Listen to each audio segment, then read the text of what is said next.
இன்றைக்கி வீடியோவில் mushroom masala gravy எப்படி பண்ணுறதுன்றதை பார்க்கலாமா. இது டின்னருக்கு சைடிஷ்ஷாக மட்டும் இல்லைங்க, நம்ம லஞ்சுக்கு கூட புலாவ் ஐட்டங்கள் செய்யக்குள்ள அது கூட சைடிஷ்ஷாக வச்சு சாப்பிட்டுக்கலாம். இல்லை வெறும் ஒயிட் ரைஸ் வச்சாலும் அது கூட சாப்பிட சூப்பராக இருக்கும். இப்போது மஷ்ரூம் நம்ம வாங்கக்குள்ள மோஸ்ட்லி கடையில் வாங்கக்குள்ள ஒரு மாதிரி மேலெல்லாம் அழுக்கு படிஞ்ச மாதிரி இருக்கும். ஸோ அந்த இதை அவாய்ட் பண்ணிக்கிறதுக்கு நான் எப்பயுமே மேலே இருக்க ஒரு தோல் லேயர் மாதிரி இருக்கும், அதை ரிமூவ் பண்ணிடுவேன். நீங்கள் அப்படியே செய்கிறதா இருந்தாலும் ஓகே தான். இப்போது மஷ்ரூமை இந்த மாதிரி கட் பண்ணிக்கலாம்.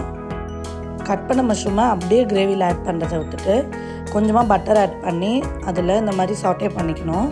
சாட்டே பண்ணி மஷ்ரூமில் இருக்க தண்ணி எல்லாம் ரிலீஸ் ஆகிரும். வாட்டர் கண்டென்ட் நிறைய இருக்கும் மஷ்ரூமில். ஸோ அதெல்லாம் ரிலீஸ் ஆகி மறுபடியும் அப்சர்வ் ஆகிற வர இந்த மாதிரி சாட்டே பண்ணிக்கிட்டே இருங்க. அப்போது நல்லா மஷ்ரூம் வதங்கி வரும். இந்த டைமில் இதில் கொஞ்சமாக பெப்பர் ஆட் பண்ணிக்கிறேன் நான். இப்போ பார்த்தீங்கன்னா உங்களுக்கே தெரியும் வாட்டர் நல்லா ரிலீஸ் ஆகி வந்திருக்கு. இப்போது அந்த வாட்டர் எல்லாம் மறுபடியும் அப்சர்வ் ஆகிற மாதிரி சாட்டே பண்ணிக்கிட்டே இருங்க. இந்த ஸ்டேஜ் வந்த உடனே மஷ்ரூம் நல்லா குக் ஆகிருக்குன்னு அர்த்தம். இப்போது இதை ஒரு பிளேட்டுக்கு தனியாக மாற்றி எடுத்து வச்சுக்கலாம்.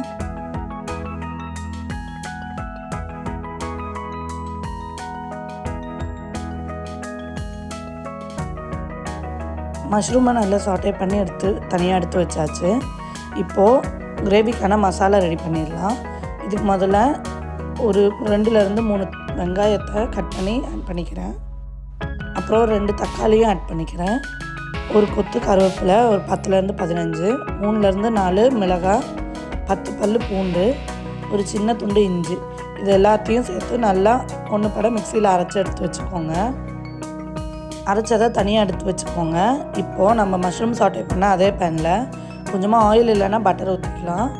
ஊற்றிட்டு ஒரு பெரிய துண்டு பட்டை, 3-4 லவங்கம், 2 ஏலக்காய், 1 டீஸ்பூன் அளவுக்கு பெருஞ்சீரகம், 1/2 டீஸ்பூன் அளவுக்கு ஜீரகம். பட்டையில் இருந்தால் ஒரு பட்டையிலையே இதில் ஆட் பண்ணிக்கோங்க. இப்போது இது எல்லாத்தையும் நல்லா சாட்டே பண்ணி விட்டுக்கலாம். இதோட அரோமா வெளில வர வர நல்லா சாட்டே பண்ணிக்கோங்க. நல்ல அரோமா வெளில வர்றது எப்படி தெரியும்னா, கிராம்பு வெடிப்பு விட ஆரம்பிக்கும். அந்த டைமில் நம்ம ஆனியன் கட் பண்ணி ஆட் பண்ணிக்கிற மாதிரி இருந்தால் இதில் ஆட் பண்ணி நல்லா வதக்கி விட்டுக்கலாம். இப்போ நம்ம எல்லாத்தையும் ஒரு பேஸ்ட் கன்சிஸ்டன்சிக்கு தான் எடுத்துருக்கோம். ஸோ இப்போ நல்லா வதங்கி வந்திருக்கு. இந்த டைமில் ஆல்ரெடி அரைச்சி வச்சுருக்கோம்ல அந்த பேஸ்ட்டை நான் இதில் ஆட் பண்ணிக்கிறேன்.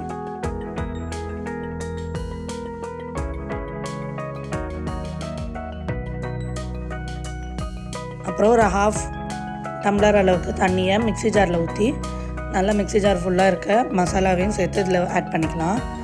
இப்போது இது ஒரு 10-15 நிமிஷம் வர மீடியம் டு ஹை ஃப்ளேமில் வச்சு நல்லா கொதிக்க விடுங்க. அரைச்ச பேஸ்ட்டோட பச்சை ஸ்மெல்லாம் போகிற வர இப்போது ஒரு டீஸ்பூன் அளவுக்கு சால்ட்டு, ஒரு டேபிள் ஸ்பூன் அளவுக்கு சில்லி பவுடர் ஆட் பண்ணியிருக்கேன், ஒரு 1/4 டீஸ்பூன் அளவுக்கு மஞ்சள் தூள், அப்புறம் ஒரு 1/2 டீஸ்பூன் அளவுக்கு கரம் மசாலா, அப்புறம் தேவைப்பட்ட ஒரு 1/2 டீஸ்பூன் அளவுக்கு கறி மசாலாவும் ஆட் பண்ணிக்கோங்க. ஒரு டேபிள் ஸ்பூன் அளவுக்கு கொரியாண்டர் பவுடர் ஆட் பண்ணியிருக்கேன், மல்லித்தூள். இப்போ இது எல்லாத்தையும் ஒன்று பட நல்லா கலந்து விட்டுக்கோங்க. மசாலா பொருள்லாம் ஆட் பண்ணனால கிரேவி நல்லா திக் கன்சிஸ்டன்சிக்கு வரும். ஸோ அடி பிடிக்காமல் இருக்கிறதுக்கு தேவைப்பட்டால் கொஞ்சமாக வாட்டர் ஆட் பண்ணிக்கோங்க. இதை நல்லா கலந்து விட்டுட்டே இருங்க. மசாலா ஸ்மெல்லாம் போனதுக்கப்புறம் தான் வாட்டர் ஆட் பண்ணணும். அதுக்கப்புறம் இப்போ நல்லா கொதி விட்டு வர டைமில் இதில் நம்ம ஆல்ரெடி சாட்டே பண்ணி வச்சுருக்க மஷ்ரூமையும் ஆட் பண்ணிக்கலாம். மஷ்ரூம் ஆட் பண்ணி நல்லா கலந்து விட்டுட்டே இருங்க. மஷ்ரூமோட ஃப்ளேவர் எல்லாம் இந்த கிரேவியில் இறங்குற வரை நல்லா கலந்து விட்டுக்கோங்க. மஷ்ரூமில் நான்வெஜ்ஜோட அந்த ஃப்ளேவர் இருக்கும். நான்வெஜ் சாப்பிட முடியாத நாள் அன்னைக்கு இல்லை சாப்பிட முடியாத சுச்சுவேஷன்னா நம்ம அதுக்கு பதிலாக மஷ்ரூம் கிரேவியை ஆட் பண்ணிக்கலாம். அவ்வளோதான், கொஞ்சோண்டு மல்லி இலை தூவி இறக்குனா மஷ்ரூம் கிரேவி ரெடி ஆயிடுச்சு. இப்போது இது நான் டிஃபன் கூட தான் வச்சு சர்வ் பண்ணுறேன்.